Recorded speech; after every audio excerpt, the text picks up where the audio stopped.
everybody. Thanks for coming tonight. My name is Lucy Handley. I do adult programs here at the Ridgefield Library. And I'm here to introduce Jillian. Jillian Celentano is a woman of trans experience who transitioned in 2016 at the age of 55. She received her bachelor's degree in psychology and a master's degree in social work. Jillian's an author, an advocate for the transgender community, a mentor for trans youth, and has organized support groups for transgender children and young adults. Jillian co-authored 2 published transgender studies at Yale University and volunteers at the Yale Gender Program. Her new book, Transitioning Later in Life, a personal guide, is now available on Amazon and may be here. Did you bring any? Yes, Okay. actually I did. Just Jillian is now beginning her career as a therapist and educator for the transgender and non-binary community. Do you want me to read your mission? It's up to you if you want. Okay. Jillian's mission is to help trans youth avoid growing up without any resources or support. She wants to support parents so they can fully accept their children before, during, and after the transition process. She wants to educate the public, schools, and medical facilities to promote awareness of the transgender community. That is admirable. Welcome, Jillian. Well, thank you so much. Thank you. Hi. Well, first of all, thank you so much for coming tonight. I really, really appreciate it. And I even love when it's kind of a smaller crowd because it's a little bit more intimate. And I'm going to make sure I always begin this by saying, please, I want you to be comfortable. As you're going to find out, I'm super chill, I'm easygoing, and I want you to ask questions. Don't be afraid to ask questions. If you get the language wrong, if you get the words wrong, or whatever, this is our safe and supportive space tonight to get it right. So this is the place to ask questions, share comments, whatever it is. So I always like to begin my talks like that, because I want everyone to be totally relaxed. And plus, I'm down here. If I was all stuffy, I'd be up, be up there. So I'm down here. So, well, I want to begin by saying, of course, Happy Pride Month. I am so glad to be here, especially during June. This is just, I enjoy this month. I think it's just so important for the community to come out and really, really celebrate a lot of oppression and a lot of criticism, but at least it's a month that we get to enjoy. So. Happy Pride Month. And again, thank you for being here. So, I always begin, I love this quote by Chet Smith. If you've met one transgender person, you have met one transgender person. Like, I think a lot of people categorize this into one category, like we're all the same, we're all either super feminine, super masculine, this, that. But no, we are all individuals and we're all different.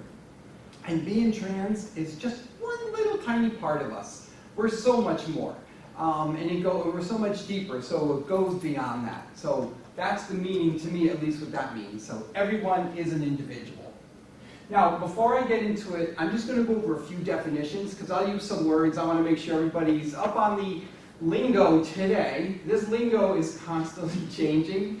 So tomorrow this could be outdated, but at least for now, this is the most updated language we got here. So we're going to do this definitions, and do we do a quiz? Nah, I'll let it go. All right, let's start with, I always begin with gender identity. So gender identity is basically your sense of being a particular gender. Maybe you feel male, maybe you feel female, maybe you feel both, maybe you feel neither. Regardless of how you feel, your inner self, that is your gender identity. So transgender is when your gender identity does not correspond with the gender you were assigned at birth. So for me, from a young age, the doctor assigned a male gender for me, but it was wrong. I was never male. So it's kind of like a mind and body disconnect, at least it was for me for most of my life. Cisgender is basically the opposite of transgender. That's when your gender identity does correspond with your gender assigned at birth. Now, cisgender comes from the word cis, which means is a prefix, Latin prefix of on the same side as. So I think that's where they created that word cisgender. But that's a really important term to know, and I think it's becoming more and more popular, and which I'm really glad to see. Then we have transsexual. Now, this is an older term. Basically, this meant when someone's had medical interventions done, such as hormones or surgeries. But honestly, today, a lot of people, some do, but most people will not consider themselves transsexual. Like, I never want to be called a transsexual. Just transgender is fine. So, again, that's an older term. Just kind of stay away from it. Transvestite. This is a simple definition. Please do not use this word. This was a word that was around for a long time, but today it's derogatory, it's hurtful, it's a very negative meaning. So, transvestite, let's just stay away from that word altogether. Drag queen, I'm sure you're all familiar with. That's when, say, a male dresses up as a female, but for artistic or entertainment purposes only, like RuPaul. They put on the exaggerated makeup and, and clothing. But honestly, for most drag queens, at the end of the day, everything comes off and they go back to living their male life. So, I am not a drag queen. I am transgender. Clocking. I'm curious to know how many people know what clocking is. This is one of the terms, Lucy knows. Recognizing? Yes, exactly. So, clocking, right. I always say it's not being punched, you're clocked. It means that someone basically recognizes or discovers or figures out that you're transgender. Now look, we all don't pass all the time, and so when clocking could mean like someone turns around, points, looks, I think it's one of those people, And we're very perceptive usually, and so when that happens, or we get misgendered or dead named or something, we say, we've been clocked, and it never feels good to be clocked. So if you hear a trans person say, I clocked, like when you were saying, if they say ma, or grandma, I've been clocked, now you know what it means. So it just means being recognized. Now dead name, I just said dead name. Dead name is our original name, my birth name, which I've now legally changed. But if you hear me say the word dead name, it's just basically the name we were assigned at birth. And then just really quickly, words like non-binary, genderqueer, gender fluid, gender nonconforming. I'm sure you're hearing more and more of that lately, non-binary. We have to stop thinking of gender as binary, Gender is fluid. Some people feel like they're both genders. Some people feel like they're neither gender. Or maybe they feel a little transmasculine or a little transfeminine. Regardless of how somebody feels, we all must respect someone's gender identity. And usually the most popular pronouns among, say, non-binary people will be they, their, and them. I know we're grown up to understand that being a plural word, but it is a singular word, it is correct, and I'm going to get into that a little bit later on, the they, their, and thems. Okay, so that's just a quick little overview of a few definitions I always like to get you to know. You want questions at the end? Yeah, if we could, but if you're going to forget it, you can ask. And you know what? We can ask as we go along. I'm changing the rules. Well, okay, I was going to say, I think the hurdle for a lot of people, including myself, believe me, as far as I'm concerned, people can be whatever they want to be, and I honor that. But I think the hurdle for people is the idea that gender and biology are not connected. Exactly. That's the hurdle. And which I'm going to get into that. That's a great point. Right, we're going to talk about that. No. That's a lot of people do not understand that, so I'm glad you brought that up. So we are coming to that. Transgender woman, just so you're clear, is someone who was assigned male at birth, who transitions to a woman or female. Then a transgender man is someone who was assigned female at birth. I just always point that out because a lot of people get confused. Transgender woman, does that mean, so hopefully that's just a quick little clear up there. All right, we were talking about how language is always changing. So I call it incorrect language. It's okay because at one time maybe it was accepted, but as of today, we want to stay away from these words or how we use them. So I'm going to start with transgenders. A lot of people will say the transgenders. Think of it as an adjective that describes. So instead of that, we say the transgender person or the transgender student, not the transgender. You know what I mean? It's like something that I hear a lot of people do. The other word that drives me nuts, and this was once very accepted, it's even in textbooks, is transgender.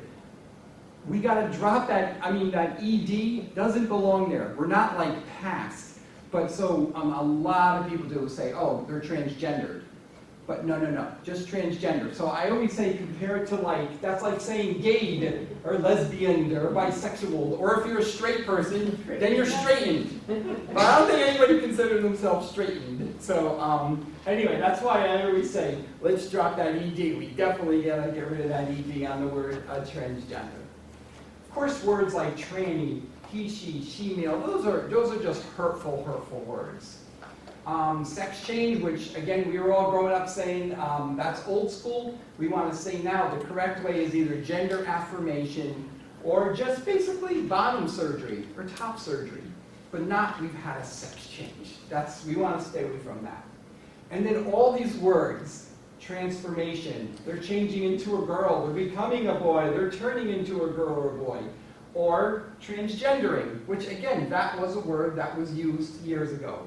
But not anymore. The only word you really need to say or understand is they are transitioning or they have transitioned.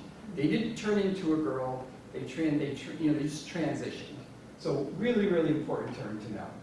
And then lastly, again, this recently just changed. They always say, well, their biological sex was male, they transitioned to female. But no more biological sex, we want to say gender assigned at birth. It's a little bit more politically correct.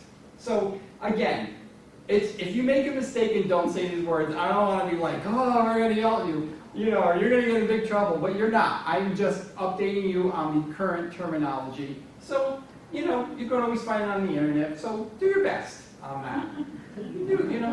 I'm not the police. I'm not the transgender police watching me, so.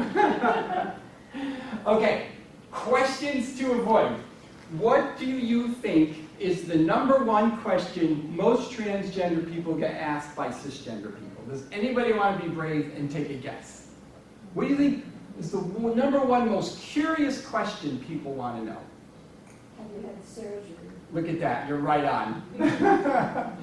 For some reason, we find that cis people are obsessed with genitals. Like, they're so interested in it, our genitals. Did we have surgery? Did not have surgery? I always say that's like, let's like say, your best friend. Hi Bob, how are you? How are your genitals? I don't think you're not your friends. Maybe you do, I don't know. But stay away from that question. We will be happy to tell you if we decide to. So, #1 question though, and it's very true. Another one is, when did you decide you're a transgender? We don't decide, we just are transgender. Then we have, I got this a lot when I told people I was transitioning, well, are you sure you're just not gay? Again, it's going to come back to gender identity, and who you're attracted to is totally different, which I'll get to in 1 second. What was your old name or your dead name? People are, again, curious with that. Again, don't ask that. We will offer to you if we want to. And why do you think people are, because I fall into that trap. Why do you think we are so curious about that? Like, just trying to understand it, or I don't know where that comes from in me, but I know that's one of the questions that I don't ask, but that I always that you want to know. Curious about what? Which one? The dead name. I know the live name, and so I don't know if it's just trying to understand the story, or I don't know. I wish I could answer it. Yeah. I don't know. I really, a lot of people will ask me, so what was your name before? What were your name before? This is who I am now. Yeah, and it's a weird one. if someone asks me, most times I won't say, because I just don't want them to know. Then they could dead name me by mistake. Not, on purpose, but now they have the name in the back of their head. So I try to just stay away from my dead name altogether. But I think it's just a fascination, a curiosity. People just want to know. So yeah, so that's It's good to hear that. And the other thing is pictures too. People, what's that? Well, no, it's good to know that it's a question to avoid, and it's good to know that people ask it. Yeah, I know it's a burning question, but yeah, you definitely want to. Unless you're really close and you have a good relationship, I guess you could ask. So anyway, but and then the other one is like pictures. A lot of people will ask, can I, I see pictures of you before you transition, or when you were a boy. Can we see pictures? So, again, let us offer that to you on that. I love that one. Do you think you'll ever go back? And I always say, well, go back to where? Where am I going back to? You know, so again, ask that a lot. All right, I have this really quick 2-minute video. This is where, okay, follow me on this. This is where transgender people ask cisgender people questions that cisgender people like to ask transgender people. So check it out. I'm sorry there's one naughty word in it, but it's worth it. Wait, so what's your name? Mike. Rocco. Nice to meet you. Or like, what's your real name? That is my real name. Okay.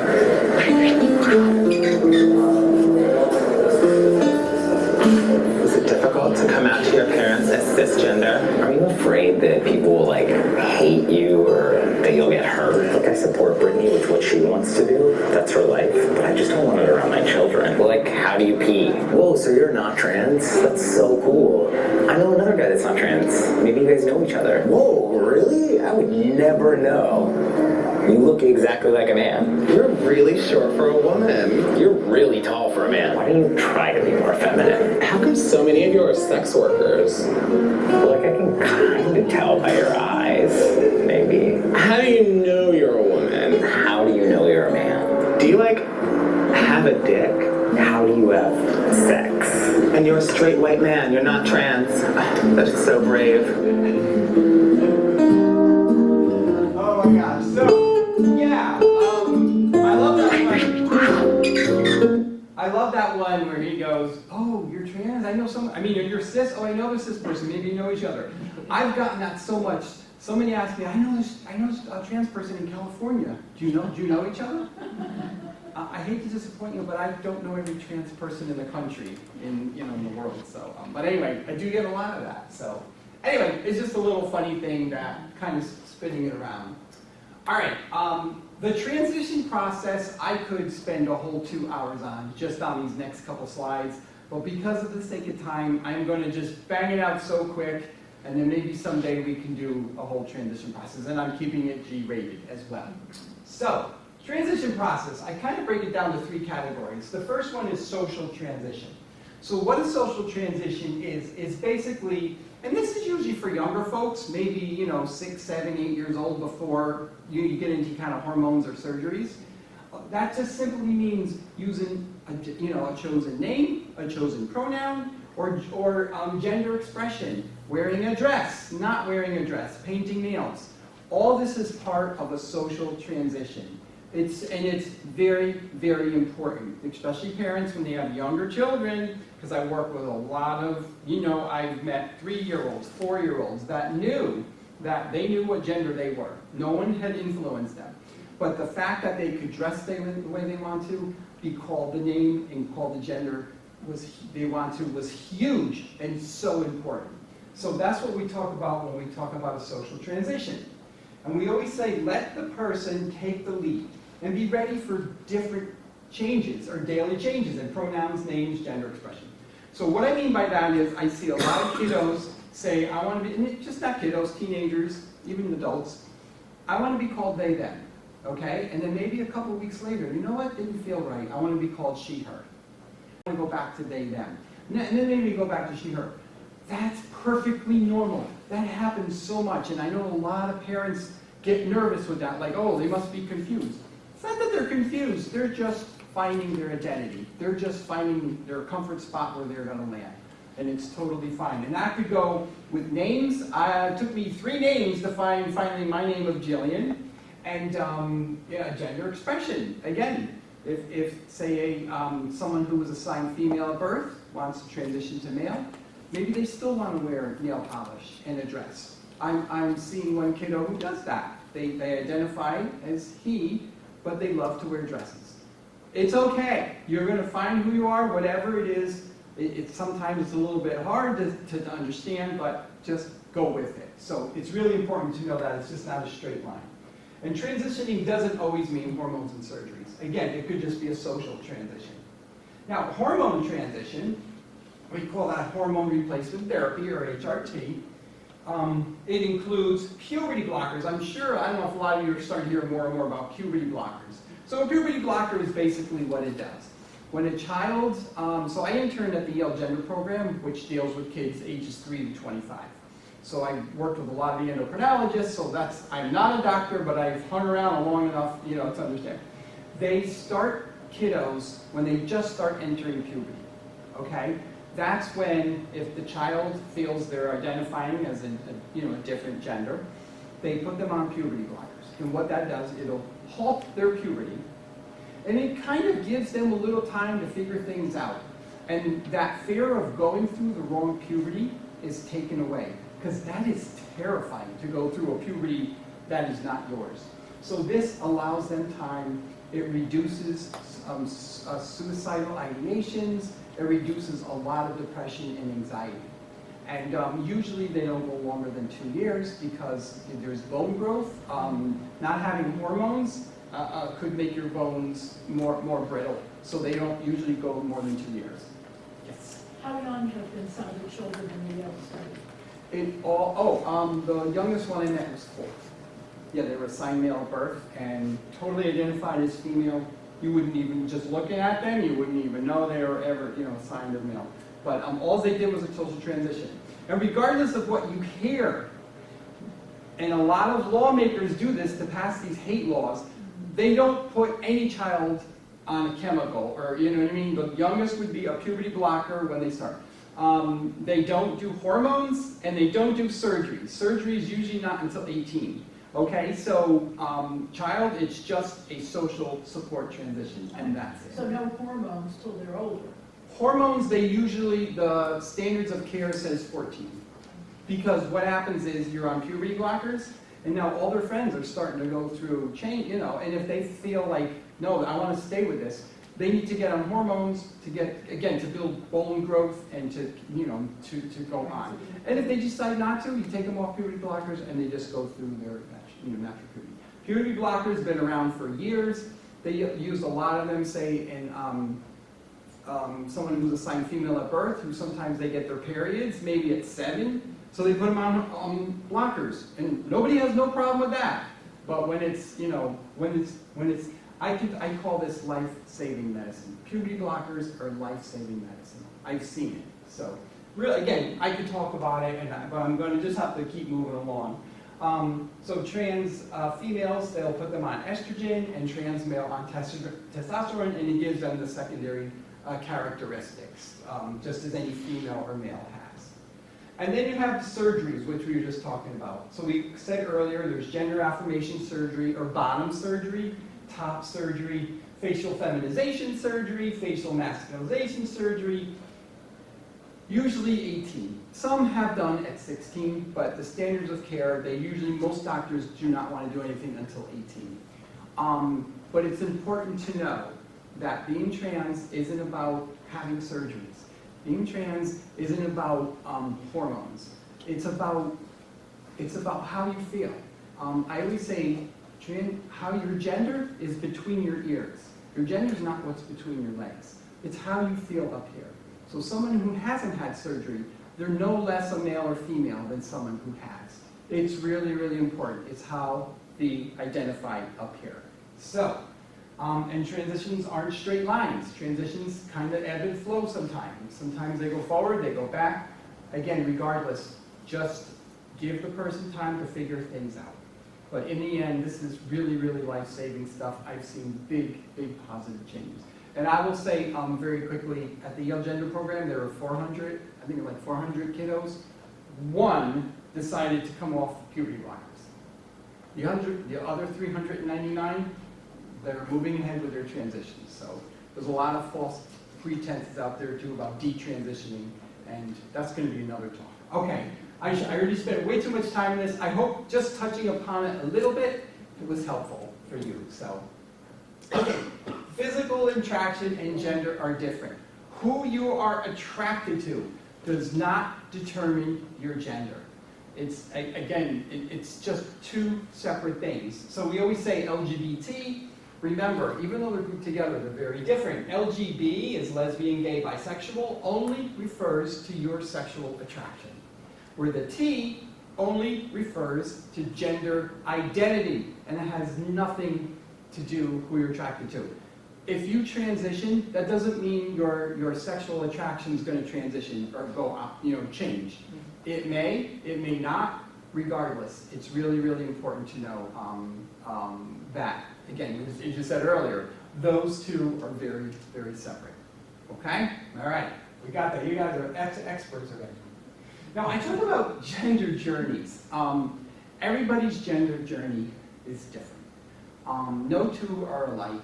My gender journey began probably around the age of 5, when I became aware of what gender was.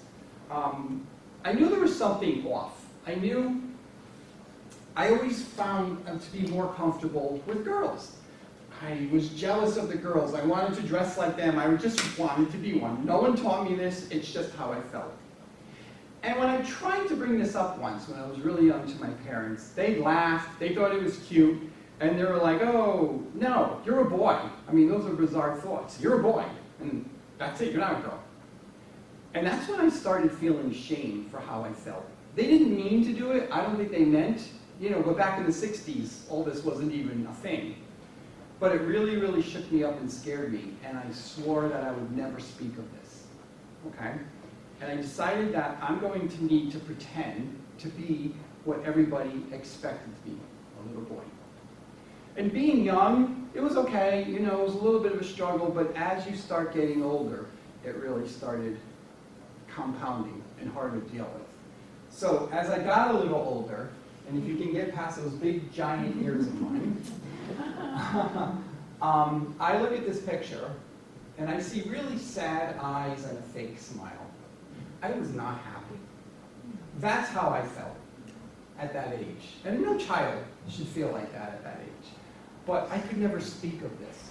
And that's why when I work with children at this age, I want them to express how they're feeling. And I'm going to support them, and let them know it's okay to feel the way you feel. But this is how I felt growing up. And I just pretended. Well, I just lived to make everybody happy. And then as I started entering puberty, as we were talking earlier, I had to watch myself go through the wrong puberty, which was terrifying because there was nothing I could do about it. And that's, when I saw myself taking on all these secondary male characteristics, that's when my anxiety, my depression, and even suicide thoughts started happening, probably right around the age of 14. I became withdrawn, I became introverted, didn't really have many friends. I just tried to live one day at a time. Like, how am I going to get past this day? How am I going to get past the next day? And that's what it was like growing up for me. Now, as I continued to get older, trust me, I tried to do all the masculine things, including getting married twice. I thought getting married would cure my transness. I thought, well, that's what guys do. They marry women, and that's going to cure me. But of course, it didn't. It only made things worse. My first marriage, way back when I was in my early 20s, was 1 year, and that was it. I never told her. I just really became withdrawn. And then years later, my second marriage lasted. What do? I get married again, like thinking that I was that desperate. But the second marriage lasted about 5 years. And I told her this just basically, I became super depressed, super withdrawn, and I basically told her I fell out of love with her, and I had no reason. Because, again, I was too afraid to tell her. After I divorced, I saw how much I hurt her. She was devastated. And I hated for what I was becoming. I was a caring person, I wasn't this mean person that hurts people, but that's what I was becoming. So soon after I was divorced, I kind of sat down one night and contemplated my whole life. I thought, well, I could never love someone like they loved me back because I was incapable of love. I hated myself. You can't love someone if you hate yourself. But I also knew that I could never tell anybody because I was just too embarrassed. But I was also aware that this pain and suffering that I've been feeling for 55 years just became too much. And I thought the only way out was going to end my life. That was it for me. I think back, and I think one of the things that kept me alive was that I wanted him to die, but I didn't want her to die. Anyway, I was seeing a therapist at my time for my anxiety and depression, but I was even too embarrassed to tell her. I thought she was going to judge me. I thought she was going to make fun of me. But I decided I was going to tell her before I ended my life because, first of all, I didn't care. I wasn't going to be around anymore, so I didn't care what she thought. But I also knew that I wanted at least one person to know who I really was. So that day, I will never forget. I was so nervous. I told her I had something to tell her, but it was really, really difficult to say. And she knew there was something up, because I said that like 10 times in 5 minutes. And I was just trying to find the bravery to say it. And today she tells me, we talk about it because she was trying to figure out what I was going to tell her. I made this poor woman so paranoid. And she tells me today she thought that I was going to tell her I was in the mafia. And I had these bodies in my trunk that I don't know what to do with. Now, in all fairness, we used to talk about the Sopranos. I don't know if anybody remembers that series on HBO. I love that show. My last name is Celentano, and my father did own a landfill, so I'll let you do the math on that one. Anyway, I finally took the biggest, deepest breath of my life. And for the first time in 55 years, I said the words, I'm transgender. I remember the room spinning. I was sweating. I was shaking, waiting for her response. I was waiting for her to kick me out of the office, but of course she didn't. Instead, she looked at me and she said that first thing she said was that everything was going to be okay. And then she told me that I deserve to be happy. Wow. I never thought I would deserve any happiness. I mean, I never gave my life any value. But to hear another person tell you that you deserve to be happy, wow, that was powerful. So, I gave her the benefit of the doubt. With a lot of encouragement, I went to support groups. And that's what saved my life, because I realized I was not alone. I realized there was great people out there who were transgender, and they were successful, and they were happy. They were transgender, and they were happy. Something that I never thought could be. But when I saw that, that was my awakening. That was my, coming out of a nightmare, coming out of a coma. And that's where my gender journey began. I'm like, no, I'm not going to end my life. I can't end it that way. I'm going to go out, and I'm going to start being who I am. And if people don't like it, that's their problem, not mine. So it was literally an awakening, and it began. Now, listen, I had to come out to family, friends, work. So basically family, I have a small family, and I do not have children. So my family has been very supportive and very loving. A few rough spots, but that's to be expected. I work at the Schubert Theater and the Palace Theater, so if you're going to come out at any job, let's come out at a theater, because that is probably one of the most open and understanding places. And of course, everybody has been great.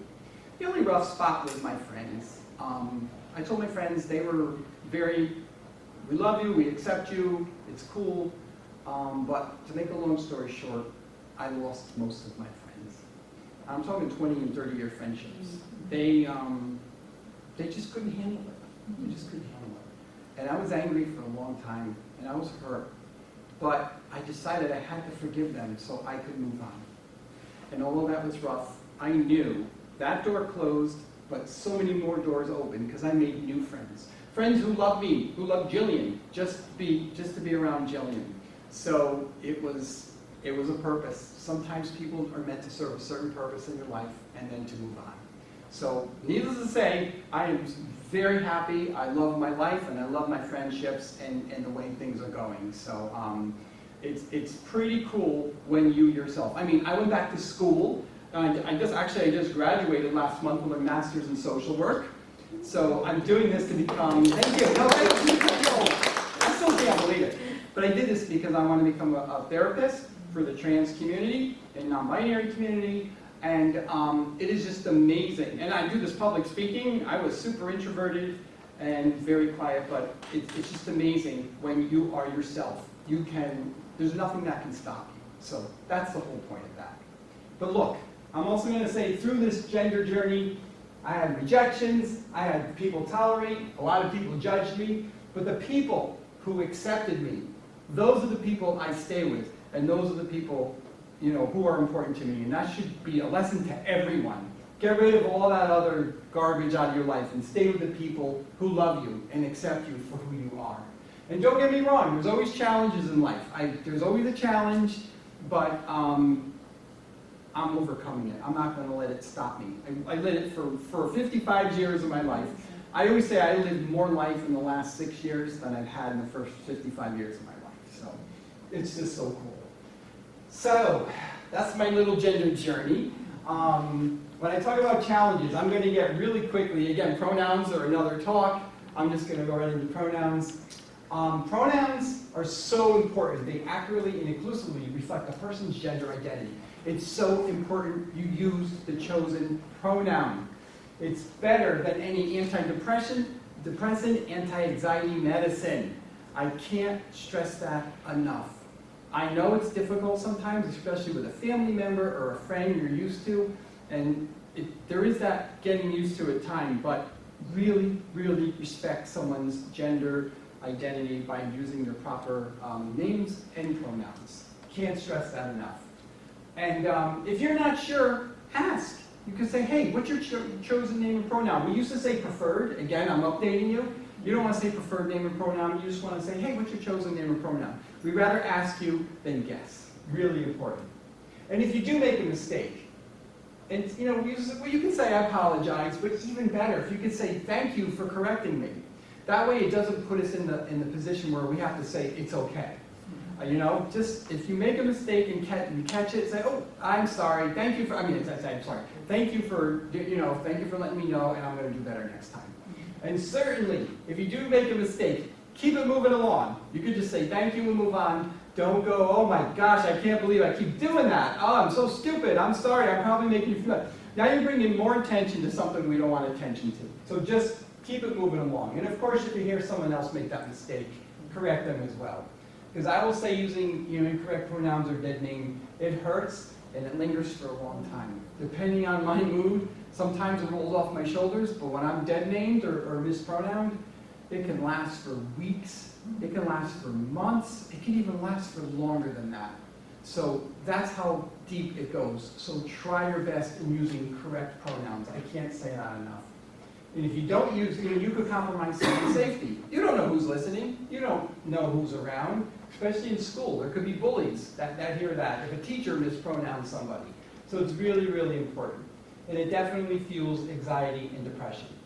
Now, the they, them pronoun, it is grammatically correct as singular.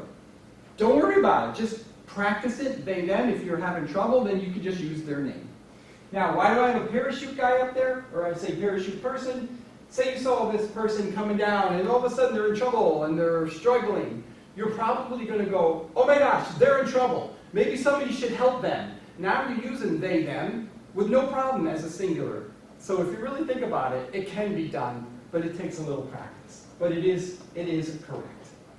All right, the bathrooms. Everyone. All we want to do is use the bathroom, and that's it. All right, maybe we want to wash our hands, I hope. We are not predators, as so many lawmakers make us out to be. These anti-trans, all these bathroom laws are unnecessary. Do you really think I transitioned just so I could use the ladies' room? Do you think I went through all this? It is so ridiculous. They think, like, if you see a trans person in a bathroom, you don't have to worry. We don't care. We're just using the bathroom like everybody else. I cannot stress that enough. I have a quick little 2-minute video. All my videos are 2 minutes. This is someone, it's a trans guy using the women's room, so it was kind of an experiment. Oh my God, what's happening? Why are you in here? My name is Rocco, and I am a man of trans experience. Recently, a law was passed that mandates that trans people use the bathroom noted on their birth certificate. So to show how absurd this law is, we're putting it to the test in Los Angeles, California. Basically seeing if people would be uncomfortable with me in the women's room, or even if people are uncomfortable with me in the men's room. Let's see if anyone is comfortable with a trans person using the bathroom.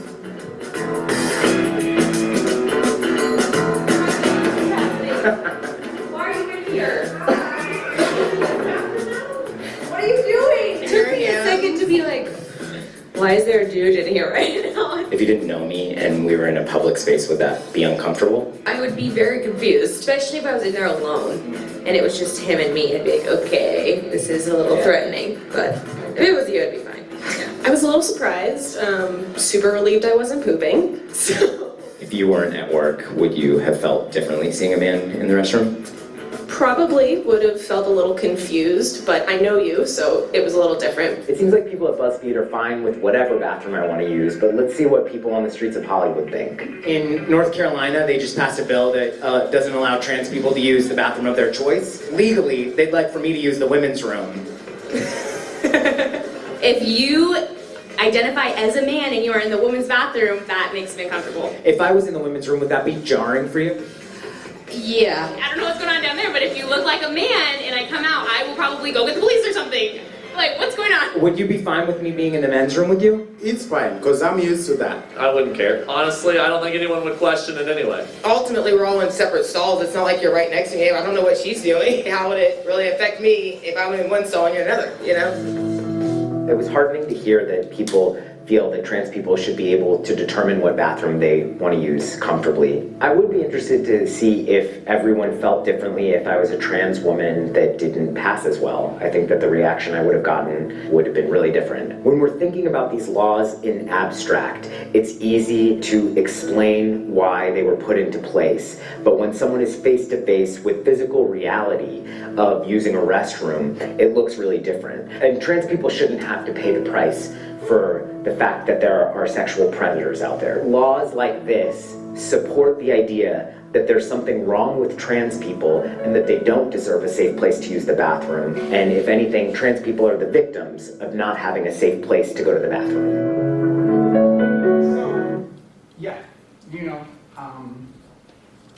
there's no reports of every trans person attacking a cis person, but there's plenty of people, cis people attacking trans people. So that's my little bathroom rant. I'll get off it. We'll move on, but I wanted to show that. Oh, now I gotta get into parents and children because this is my passion, working with children. Usually mom, dad, I have something to tell you. I'm transgender, and that's usually in my experience, we gotta get by that deer in the headlock. I always tell parents, all right, take a deep breath. And what you need to do is listen to your children. You need to learn. And then you need to love and accept them. This is so important to be accepting of your child. Don't worry if you don't understand it. Just accept them. That's it. And support them. It's really important. Because the reason is this is the most vulnerable population. 40 to 60% of children who are not supportive have suicidal thoughts, died by suicide, and attempt suicide. This is why this is so important to me and to parents. You know, we talk about dysphoria. I asked a trans child, what does it feel like? Draw what body dysphoria, like looking at your body that's not your body. And this is what they drew. This was a 15-year-old. And that really hurts. And then I asked a 13-year-old to draw. And to know that children that age are really feeling like that about their bodies, you know, we need to support them and we need to work with them. So again, that's from them, not me saying it. All right, I'm starting to get to the end here. We have a couple more videos. These are children. They're asked to write themselves a letter if it was 10 years from now. What would you say to yourself? What are your hopes and dreams? And this first video isn't necessarily kiddos who have support. Dear 29-year-old Morgan. Dear 28-year-old AJ. Dear 22-year-old Charlie. So, You probably look and sound very different right now. One thing you always need to remember is to stay positive. Just do what makes you happy. Really hope you found a job and a place to stay. And still performing, making art, making work that I'm proud of. And not be a bum, please. And not compromising on my values. I hope you're in a good place, because honestly, I can't wait until I'm 27 and I'm done with all this teenager garbage. You're a 29-year-old Quinn. Dear 29-year-old Catherine. Dear 28-year-old Lucy. I hope that your father has come around and is very, very supportive of you. Will you ever get there to the point where you're real and everywhere in the hearts of your parents, in the hearts of yourself? Just be happy, please, because I'm miserable right now. I just wanted to let you know that you're awesome and I love you. And I hope that you can look in the mirror and finally be happy with who you are. And have people who are happy with who you are too.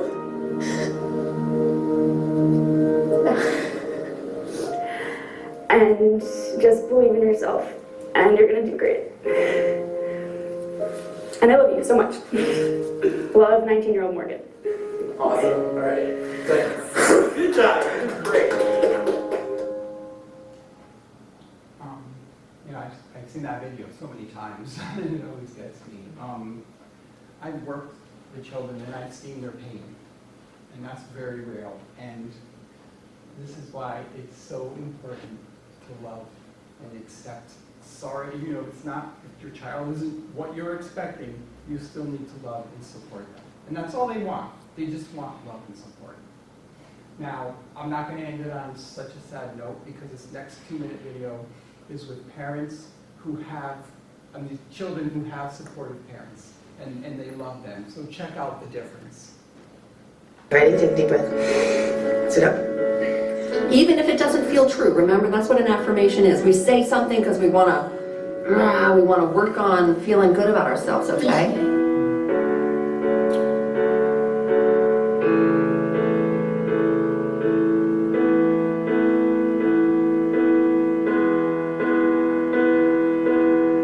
I am curious. I'm curious. I am hope.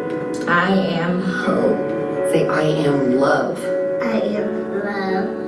I am loved. I am loved. I am loved deeply and unconditionally, just as I am. I'm a drummer. I'm a drummer. I am the king of all kings. I am the king of all kings. I am courageous. I am courageous. I am magic. I'm magic. I'm a boy. I'm a boy. I get back up. I get back up. I can get back up again. This body is strong. I am ferocious. I am who I am. I am who I am. I know who I am. I know who I am. I am beautiful. I am beautiful. I am young and I can change the world. I am young and I can change the world. I am epic. I am epic. I am a turtle. I am a turtle. I believe in acceptance for everyone. I believe in acceptance for everyone. And then say moon baby. You are my moon baby. That's not an affirmation, though. Yes, it is. All right.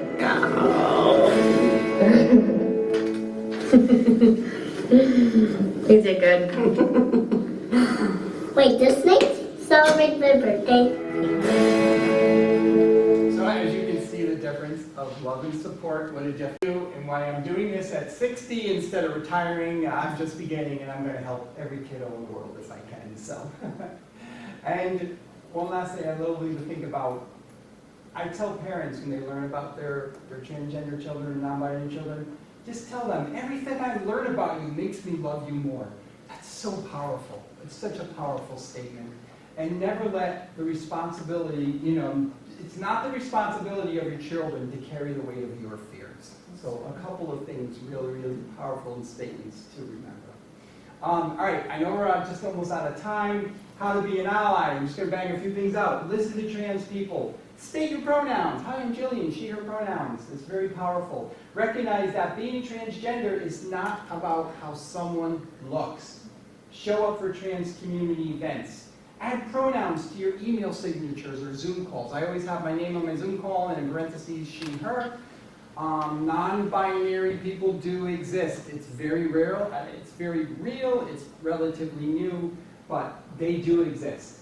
Continue to educate yourself. I hope this won't be the only information you learn on transgender issues.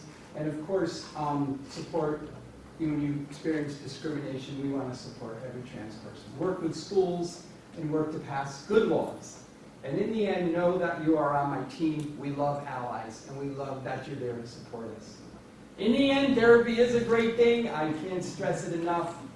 I couldn't have done this journey alone. Surround yourself with positive people. That's how I got through. Debbie's like one of my positive people, and she's been absolutely amazing through my whole entire journey. So she's like one of my best friends in the whole world. And by the way, again, just in the last 6 years, someone who was quiet, afraid of their own shadow, and just hated life at all, I woke up. And so I become this public speaker, which I still can't believe I'm up here doing. Graduating school is crazy, and of course here comes my shameless plug. I did write a book because I didn't want to forget about us older folks. So it was published last year, and it's on Amazon, or it's on here. But it's just about my life story, and then just funny experiences, experiencing male versus female. It's amazing how differently males and females are treated. Trust me, I know that for sure. In the end, I'm going to end it with this slide. Accept yourself. Don't worry about people accepting you, no matter what your journey is. You don't have to be trans to know this, no matter what your journey is. Learn to accept yourself.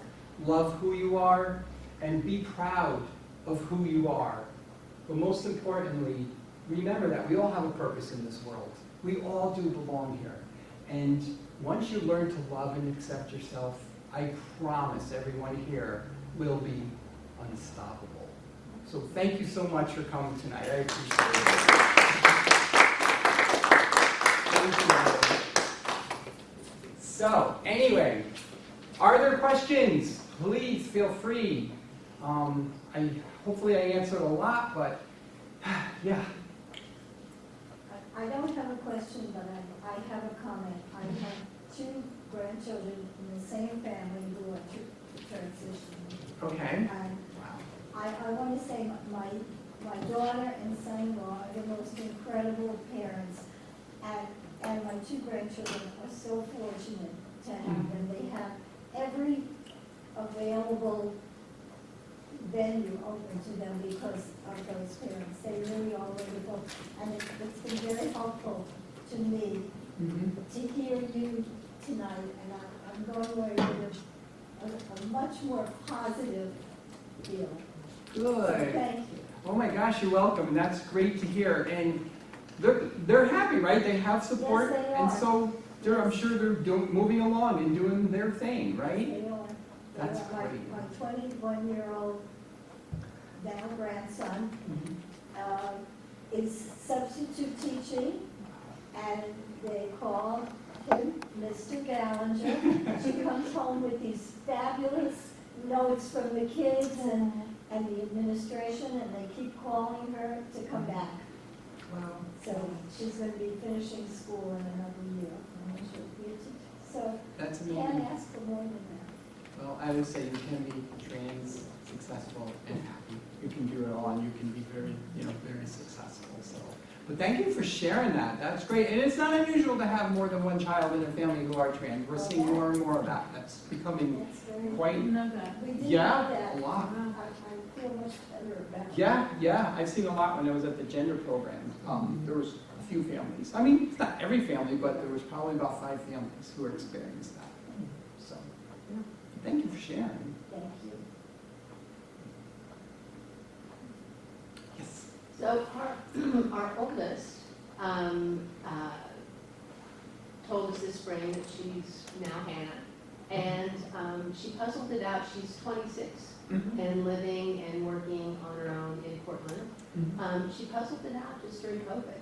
So I don't think this has been a lifetime thing for her. I think she's always been kind of awkward and always had issues and has had other kind of challenges.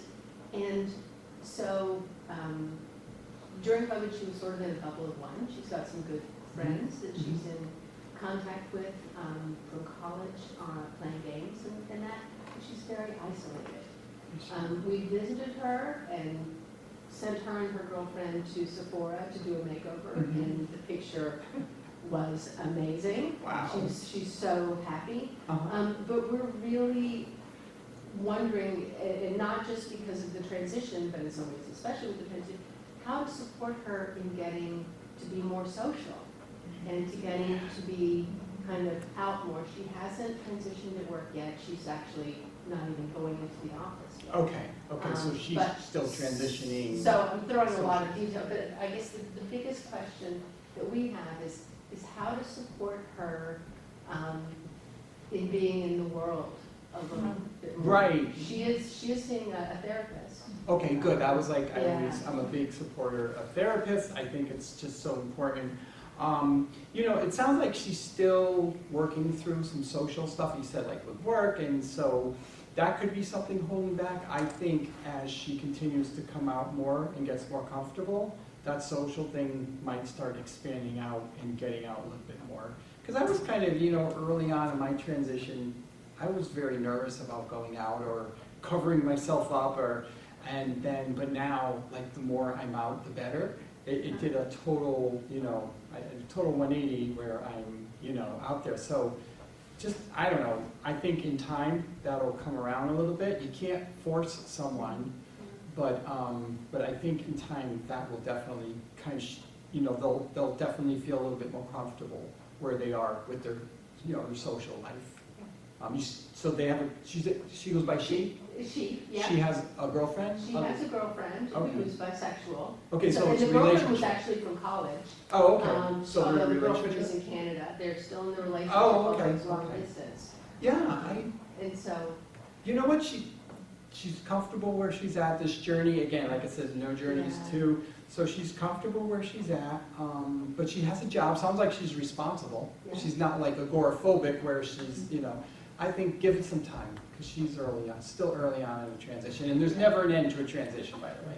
yeah. We're always transitioning, I'm still transitioning, so that's what I would say to do. Hope that helps. Yeah, definitely. Cool.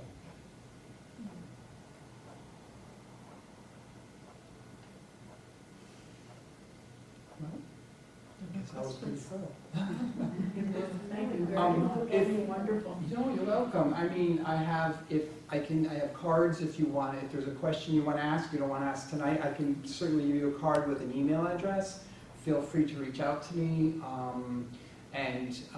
Yeah, you can always consider me as a resource if you have any other future questions.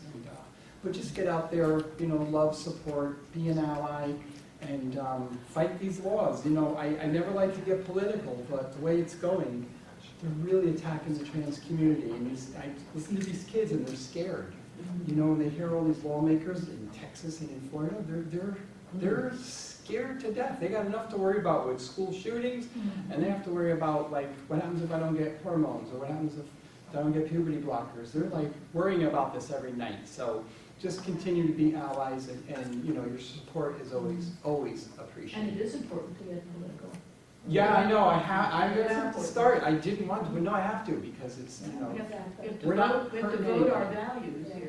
Yeah, absolutely. Luckily, Connecticut's one of the better pro-trans LGBT states. Yeah. They make it easier to change your name, and you know. we're from New York. New York is too. New York is too, yeah. There's the rest of the country. You know? I know. There's certain, you know, but we're doing pretty well here. So at least, I mean, it's safe here. But gosh, you know, plenty of states, you know, in the country that I cannot travel to, or I would not be comfortable.